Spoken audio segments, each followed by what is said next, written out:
Faith Talk Live. Hey, here we are, and what a pleasure it is to talk to Kevin Daly. Kevin, of course, of Broken Chains International. We've got Dan Ratcliffe and Just Morgan on the phone and on Zoom, which is really cool. Kevin, how are you? I'm fabulous for a Friday. Thank you kindly for asking, Rick. Well, it's good to have you. Now, you're a biblical counselor, and you guys do amazing work. We've had you on the show before, but now we're wrestling with this whole pandemic.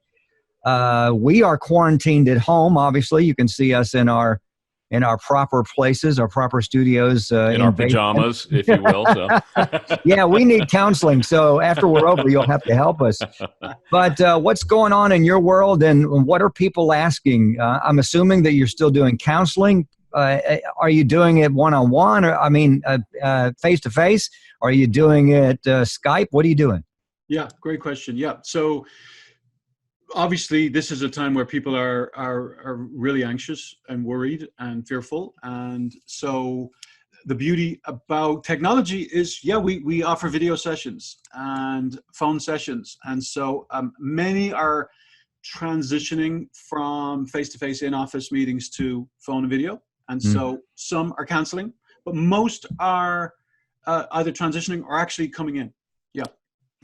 How are folks feeling? I don't know if anybody has, obviously they're probably not scheduling counseling sessions about coronavirus, but it brings about a lot of anxiety and fear in a lot of people. How do you counsel someone through that? Because especially if they're already anxious about other things. Mm-hmm. Yeah, so we have a big team. There's like 15 counselors and coaches, and so we have different counselors who specialize in helping people through processing anxiety and anxiety disorders, etc. But just generalized anxiety, a lot of times we're helping them with their focus. Where are they fixing their mind, right? Because where your focus goes, your feelings follow, and your functioning is not very far behind. Now, Kevin, I'm assuming that you're dealing with a lot of, hey, what's going on, pandemic, et cetera. Is everything else just on a back burner with them? Or how do you, as a counselor, how do you integrate all that stuff that's going on through marriage, finances, relationships? And hey, by the way, there's a pandemic. What do I do? Yeah, so everyone's different. Some people are consumed with it. Others, and have a very, like one, even on our team yesterday said, I'm just having a really difficult time not continuing to read everything there is out there on it, right? It's not just the general public, but our team is also challenged with honestly staying focused on what is most important, right? What your primary calling is, or who you're primary called to love and to serve. And that's probably the greatest challenge, is that everything feels thrown in the air and they don't know where it's going to land. And so a lot of our role is helping them address mindset, address what they can control, and they can control what they're focused on, and they can process their feelings, and ultimately they can control what they choose to do with what meaning they're giving to the thoughts that are coming at the same time. Now, Kevin, you're also a pastor, and you pastor pastors as well.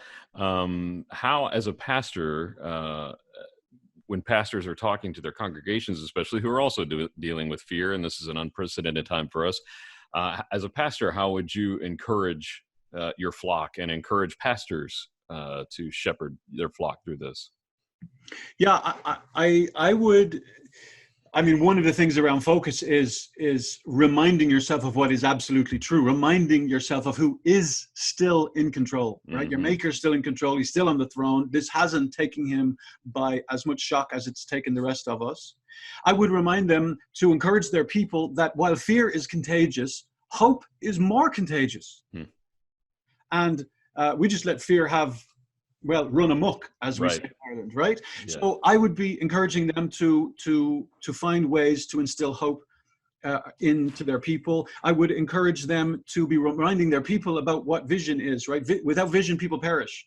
And in crises, times of crises, it's those who maintain focus on the vision that God's given to them who don't perish, who actually who don't lose the plot on everything, but are able to just put one foot in front of the next, keep it simple, love the people that you're around, and honestly, making themselves as available as possible for coaching and counseling their people, right? I mean, this is a huge time where people just need reassurance, they need encouragement, they need help with what do I focus my thoughts on when every media outlet in the world is fixated or focused on, and to some degree, obviously, it should be on Corona-19. We've started a prayer initiative called #Corona-1900. So every evening at 7:00, we've invited everyone on our contact list to just be praying for those infected, affected, fearful, anxious, and so forth. Because when you get your mind off of what's troubling you, what's plaguing you, and to other people, it actually decreases your anxiety levels. So we're encouraging them to coach their people. We're encouraging them to facilitate ways for their people to do something, to contribute, to take action, because again, that's a decreaser, and really helping them be reminded of the truth, because when you focus on the truth sets you free. Romans 8:32 tells us. That's good. Now, there's been a lot of emphasis on tone over the past few days and weeks, making sure we're not tone deaf to what's going on, making sure, the tone at which we're talking to people is concerned and aware of what's going on. Have you had to change your tone as a counselor or a pastor when talking to individuals, or have you been able to keep it the same? Right now, I'm actually in the middle of a 2-day safe place experience, a marriage experience, a marriage transformation experience. And the pain of relationship trumps almost anything else, unless you've been hit, you've been affected, you've been infected, someone very close to you has. So our tone generally has continued to be empathetic and compassionate. As counselors and coaches, our tone is in line with what a crisis calls for anyway. So I would say we're probably very comfortable with the tone that we've had to take. Last week, our intensive last week had to stop short because a family member was rushed to hospital to be tested, and thankfully came back negative, but it's just a scary time. So I would say tone is right up our alley in the arena of compassion and empathy and consideration of others while speaking the truth in love. We're talking with Kevin Daly, Broken Chains International. Go to brokenchainsintl.com to find out more. Kevin, we appreciate your time. Now, here we are, the three of us, really our entire team, quarantined at home. We're doing Zoom chats. We're emailing. We've got texts. Everything is flying at us. We're not doing a normal day. Everything is abnormal. We're working early, late into the night, a lot of pressure. My wife is here. My teens are here. Dan's kids are there. Just Morgan has a cat. That's about 10 kids. How do we survive? Because we found that I think we're doing pretty well as a family and as a staff. Although the last conference phone call we had a few people were a little snippy. Dan, I wasn't snippy. It just went too long. That's just my personal opinion. But how do we survive? Is it more breaks for us? Is it, hey, we do need to laugh, but there's also work to be done. How do we do that? How are you doing that? Yeah, so we have a number of our team that actually work remotely, and a number of our team that have, again, what can we do to contribute to mitigate the spread of the virus? And so I'm hearing you ask, this is my reflective listening right now, I'm hearing you ask, how do we work effectively remotely, right? And I would say there's a lot of pointers. I would have prepared a little bit better, but there's a lot of pointers. I'd say first, hey, be intentional about what you let come into your head. Be intentional about whose voices you're listening to, and what you let stay and what you let go. I would say dress as if your most important client was about to knock on your front door, because it changes I know somebody mentioned pajamas earlier. Look, and you're transitioning. You know, this will get better as you go, but it just affects mindset, right? I would say be careful. We just spoke about tone a second ago. I would be careful about your mouth, not just your head, but I would be careful. Like you know, the power of life and death are in the tongue, and so we have to be careful and intentional about how we're speaking. As leaders, people tend to dial up whatever you say as a leader. They don't dial it down, right? And so we want to be encouragers while working remotely of the people that are in our families, but also of those, you know, on video chat and phone sessions. We're called to be encouragers. Encourage means to give courage, right? To people that are around us. I would say it's really important to take care of your body. Mm-hmm. So sleep is really important right now. Yeah. And I would say morning routines, evening, you know, work shutdown routines, having healthy boundaries would be really helpful for you guys as a remote team. And I would say, even though they've closed all the gyms, find a way to move, because motion changes emotion. And there's a boatload of people saying, I'm loving the Netflix.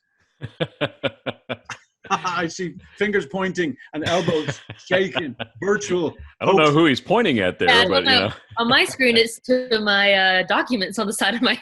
Yeah. I'm not sure. All right, one more question, Kevin. Kind of in a lighthearted way.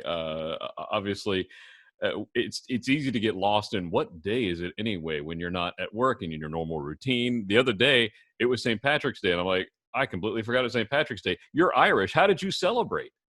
Yeah. So to be totally honest with you, I didn't wear a whole lot of green, but I just tell people I bleed green, so I don't need to wear it. You know, I wear enough green the rest of the year.